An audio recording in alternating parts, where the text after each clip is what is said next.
যদি মনে থাকে ধৈর্য তাহলে স্বপ্ন সত্যি হতে বাধ্য। We know that patience is the key to success of our life. This is Ron Islam here. Today I am presenting about for and since. আজকে আমরা যে বিষয়টি দেখব সেটি হচ্ছে যে কিভাবে ফর আর সিন্স এর সঠিক ব্যবহার করা যায়। ঠিক আছে, অনেকে হচ্ছে যখন নাকি প্রশ্ন আসে তখন মনে হয় আমি এখানে ফর বসাবো নাকি সিন্স বসাবো, তখন কিন্তু আমার চুলগুলো এই কার্টুনের মতো খাড়া খাড়া হয়ে যায়, ঠিক না? মানে কি করব সেটা ভাবে। আজকে এই ভিডিও দেখার পর তোমার আর কোনো সমস্যা থাকবে না, আমি 100% তোমাকে লিখে দিলাম। ঠিক আছে, তুমি যদি আমার টেকনিকটা খেয়াল করো তাহলে দেখো এখানে আমি ফর আর সিন্স এর দুটো টেকনিক দিয়ে রেখেছি। ফর প্লাস সংখ্যা প্লাস টাইম। যেই সেন্টেন্সে আমার ফর বসবে সেটাতে দেখো ফরের পর সর্বদাই হচ্ছে সংখ্যা থাকবে অথবা যে কোনো একটা নাম্বার থাকবে, এরপর সময় থাকবে অর্থাৎ টাইম থাকবে।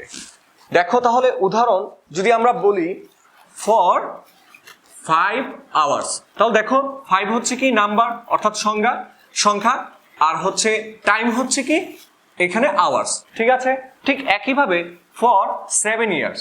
ঠিক আছে, ফর প্লাস সংখ্যা প্লাস সময় এরকম থাকবে, যেখানে সংখ্যা থাকবে এবং হচ্ছে সময় থাকবে, তার আগে বসাবো আমরা ফর। ঠিক আছে, আবার বলছি, সময় এবং সংখ্যার আগে কি বসবে? ফর বসবে। আর যদি সময় থাকে কিন্তু সংখ্যা থাকে না তাহলে হচ্ছে তার আগে সিন্স বসবে। আমরা সিন্স বসাবো যদি শুধুমাত্র তারপরে সময় থাকে কিন্তু সেক্ষেত্রে কোনো সংখ্যা থাকবে না, নাম্বারটা থাকবে না। এরকম হচ্ছে দেখো সিন্স মর্নিং হচ্ছে এখানে টাইম, কিন্তু এখানে সিন্সের পর কোনো সংখ্যা নেই। ঠিক একইভাবে সিন্স মানডে, তাহলে মানডে হচ্ছে একটা সময় কিন্তু তার আগে কি নেই? কোনো সংখ্যা নেই। তাহলে এইবার চলো আমরা প্রিভিয়াস ইয়ার কোশ্চেনে চলে যাই কিভাবে সলিউশন করব।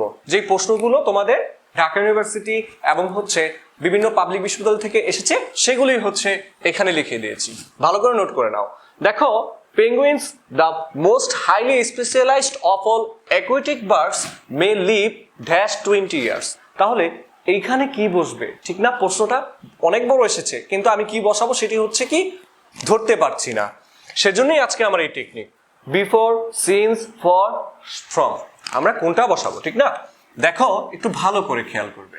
সেক্ষেত্রে 20 এটা হচ্ছে কি আমার একটি সংখ্যা, যেহেতু সংখ্যা দেয়া আছে এবং সময়ও দেয়া আছে অর্থাৎ n এবং হচ্ছে t, তাহলে এই যে গ্যাপ, এই গ্যাপে বসবে আমার ফর। তাহলে সঠিক আনসার হচ্ছে সি।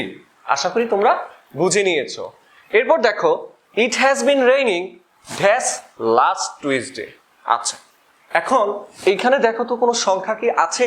লাস্ট টুইসডে, এখানে কোনো সংখ্যা নেই, তাহলে এইখানে বসবে আমার সিন্স। ঠিক আছে, যদি কোনো সংখ্যা না থাকে অথবা নাম্বার না থাকে তখন সেক্ষেত্রে আমার বসবে সিন্স, আর যদি নাম্বার থাকে তখন সেক্ষেত্রে বসবে আমার ফর। এরপর দেখো হুইচ সেন্টেন্স ইজ কারেক্ট। এ হচ্ছে she has been reading a novel since 3 hours। এটা ইনকারেক্ট, কারণ হচ্ছে আমরা জানি কি 3 হচ্ছে নাম্বার আর সিন্স হচ্ছে নাম্বারের আগে বসে না, তাহলে এটা হবে না। এরপর দেখো she has been reading a novel for 3 hours। হ্যাঁ, এটা হতে পারে।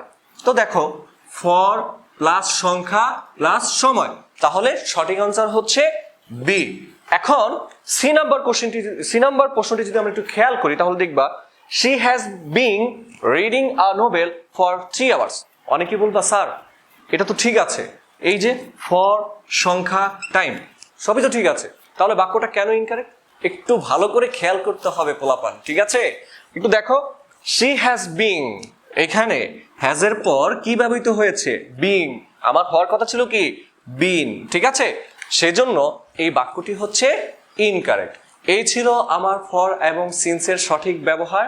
তো তোমরা যদি এরকম আরো উদাহরণ দেখতে চাও অথবা করতে চাও তাহলে তোমরা আমার থেকে একটি শীট নিতে পারো। হেক্সা অনলাইন কলেজ থেকে আমি একটি শীট বের করেছি এই বছর, admission in English 2020 written and MCQ. তোমরা এখানে এরকম আরো অনেকগুলো উদাহরণ পাবে প্রিভিয়াস ইয়ার কোশ্চেনের।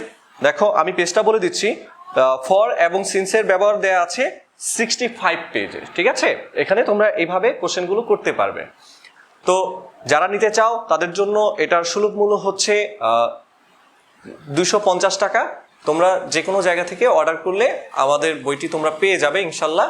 আর তোমাদের যে সমস্যাগুলো থাকবে সেই সমস্যাগুলোর উপর ভিত্তি করে আমরা ভিডিও করে দিব। ঠিক আছে, ওকে, ধন্যবাদ, আসসালামু আলাইকুম।